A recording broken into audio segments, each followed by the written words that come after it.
యెహోషువ 19వ అధ్యాయము. రెండవ వంతు చీటి షిమ్యోనీయుల పక్షముగా అనగా వారి వంశముల చొప్పున షిమ్యోనీయుల గోత్రపక్షముగా వచ్చెను. వారి స్వాస్థ్యము యూదా వంశస్థుల స్వాస్థ్యము మధ్య నుండెను.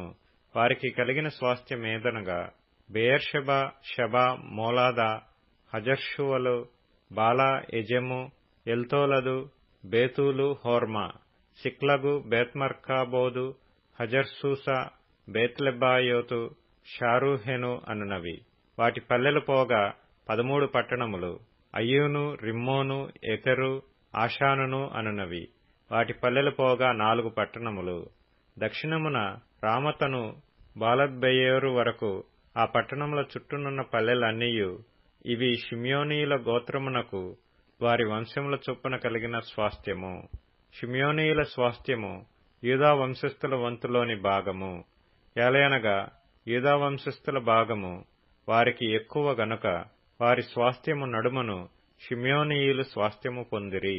మూడవ వంతు చీటి వారి వంశము చొప్పున జెబూలూనీయుల పక్షముగా వచ్చెను. వారి స్వాస్థ్యపు సరిహద్దు శారీదు వరకు సాగెను. వారి సరిహద్దు పడమటి వైపుగా మరలా వరకును దష్బాషతు వరకును సాగి యక్నెయామునకు ఎదురుగానున్న ఏటి వరకు వ్యాపించి శారీదు నుండి సూర్యోదయ దిక్కున కిస్లోత్తాబోరు సరిహద్దు వరకు దాబెరతు నుండి యాఫీయకు ఎక్కి అక్కడ నుండి తూర్పు తట్టు గిత్తహెసరు వరకును ఇత్కా చీను వరకును సాగి నేయా వరకు వ్యాపించు రిమ్మోను దనుక పోయెను. దాని సరిహద్దు హన్నాతోను వరకు ఉత్తర దిక్కున చుట్టుకొని అక్కడ నుండి ఇప్తాయేలు లోయలో నిలిచెను.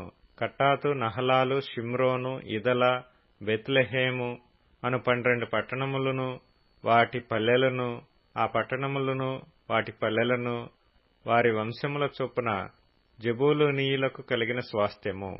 4వ వంతు చీటి వారి వంశముల చొప్పున ఇస్సాకారీయుల పక్షముగా వచ్చెను.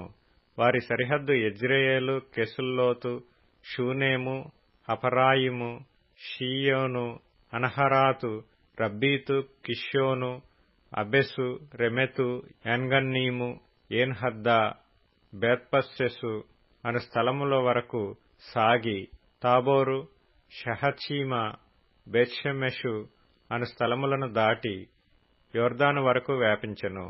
వాటి పల్లెలుగాక 13 పట్టణములు వారి కాయెను. అవి వాటి పల్లెలతో కూడా వారి వంశముల చొప్పున ఇస్సాకారీయుల గోత్రమునకు కలిగిన స్వాస్థ్యము.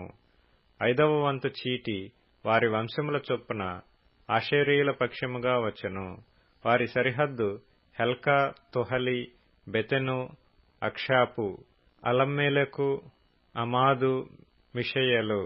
పడమట అది కర్మెలు వరకును షీహోర్ లిబ్నాతు వరకును సాగి తూర్పు దిక్కున బేర్దాగోను వరకు తిరిగి జెబూలూను భాగమును ఇప్తాయేలు లోయను దాటి బేతేముకునకును నెయ్యూయేలునకును ఉత్తర దిక్కున పోవుచు ఎడమవైపున అది కాబూలు వరకును హెబ్రోను, రెహోబు, హమ్మోను, కానా, పెద్ద సీదోనుల వరకును వ్యాపించెను.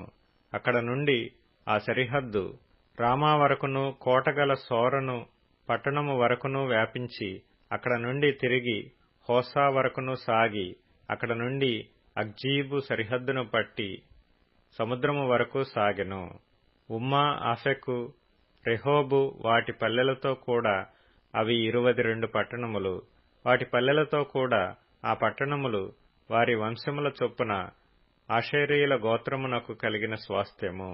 6వ వంతు చీటి వారి వంశముల చొప్పున నఫ్తాలీయుల పక్షమున వచ్చెను.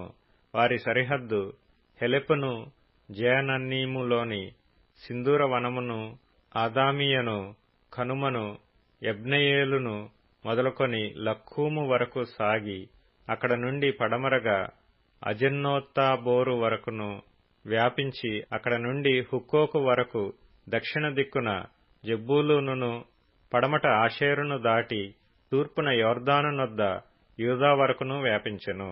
కోటగల పట్టణములేవనగా జిద్దీము, జేరుహమ్మతు, రక్కతు, కిన్నెరెతు, అదామా, రామా, హాసోరు, కెదెషు, ఎద్రెయు, ఏన్ హాసోరు, ఇరోను, మిగ్దలేలు, హోరేము, బేతనాతు, బెత్షెమెషు అనునవి.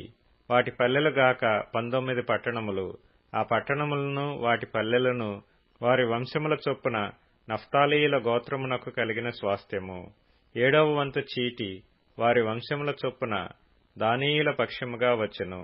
వారి స్వాస్థ్యపు సరిహద్దు జోర్యా, ఎష్తాయేలు, ఇర్షెమెషు, షేల్బీను, అయ్యాలోను, యతాయేలోను, తిమ్నా, ఎక్రోను, ఎత్తెకే, గిబ్బెతోను, బాలాతా, యెహూదు, బెనేబెరకు, గత్రిమ్మోను, మేయర్కోను, రక్కోను, యాపో అను స్థలములకు వ్యాపించెను. దానీయుల సరిహద్దు వారి యొద్ద నుండి అవతలకు వ్యాపించెను. దానీయులు బయలుదేరి లెషెము మీద యుద్ధము చేసి దాని పట్టుకొని కొల్లపెట్టి స్వాధీనపరుచుకొని దానిలో నివసించి తమ పితరుడైన దాను పేరును బట్టి ఆ లెషెమునకు దానను పేరు పెట్టిరి. వాటి పల్లెలు గాక ఈ పట్టణములు వారి వంశముల చొప్పున దానీయుల గోత్రమునకు కలిగిన స్వాస్థ్యము. సరిహద్దులను బట్టి ఆ దేశమును స్వాస్థ్యములుగా పంచిపెట్టుట ముగించిన తరువాత ఇశ్రాయేలీయులు నూను కుమారుడైన యెహోషువకు స్వాస్థ్యమిచ్చిరి. యెహోవా సెలవిచ్చిన దానిని బట్టి వారు అతడు అడిగిన పట్టణమును అనగా ఎఫ్రాయిమీయుల మన్య ప్రదేశములోనున్న తిమ్నత్ సెరహును అతనికిచ్చిరి. అతడు ఆ పట్టణమును కట్టించి దానిలో నివసించెను. యాజకుడైన ఎలియాజరును నూను కుమారుడైన యెహోషువయు ఇశ్రాయేలీల గోత్రముల యొక్క పితరుల కుటుంబములలోని ముఖ్యులను షిలోహులోనున్న ప్రత్యక్షపు గుడారమునొద్ద యెహోవా సన్నిధిని చీట్ల వలన పంపకము చేసిన స్వాస్థ్యములు ఇవి. అప్పుడు వారు దేశమును పంచిపెట్టుట ముగించిరి.